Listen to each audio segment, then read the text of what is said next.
Dul, natay ano dul, bag-o ni nga bulik na to dul.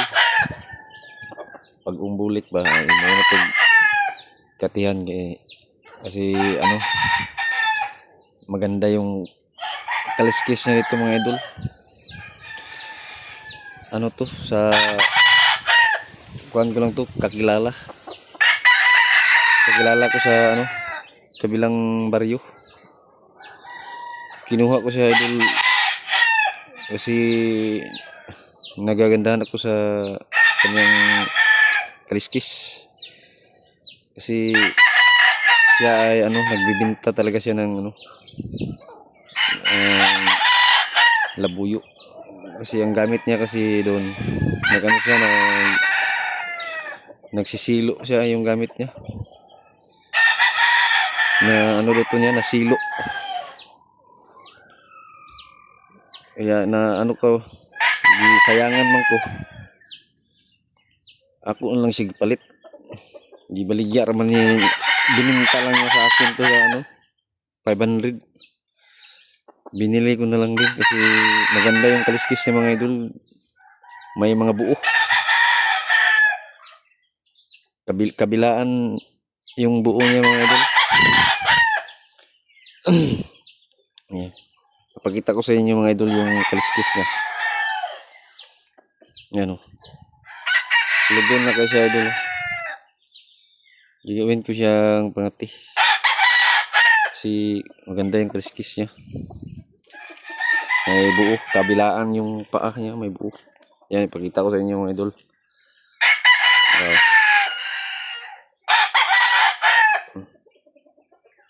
Dito isa, dito isang buo dito sa ano, sa kanyang paa. Yan o. Tapos sa ano kabila, dalawa yung buo niya dito sa isang paa. Yan.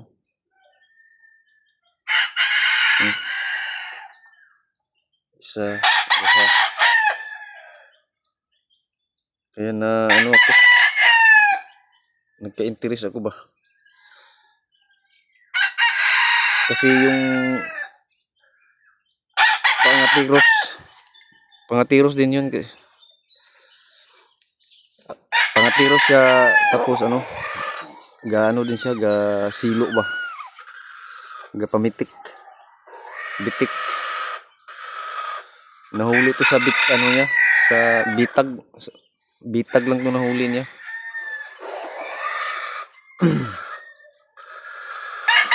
Hindi niya ano to, hindi niya ginawang pangati kasi di naman siya nag kaliskis. Hindi siya nangangaliskis. Basta ang importante lang daw sa kanya ay magtilaok.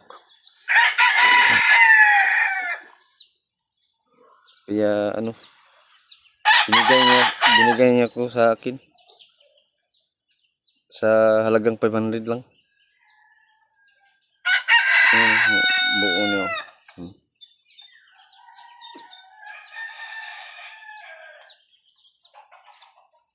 Lugon na kayo siya, lugon. Alos wala na ang kanyang liig, yung labugay sa kanyang liig, wala na. Iba siya na pagkabulik.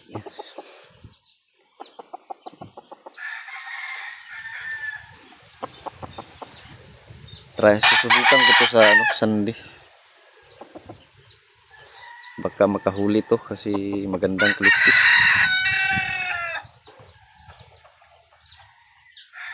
So yan lang mga idol.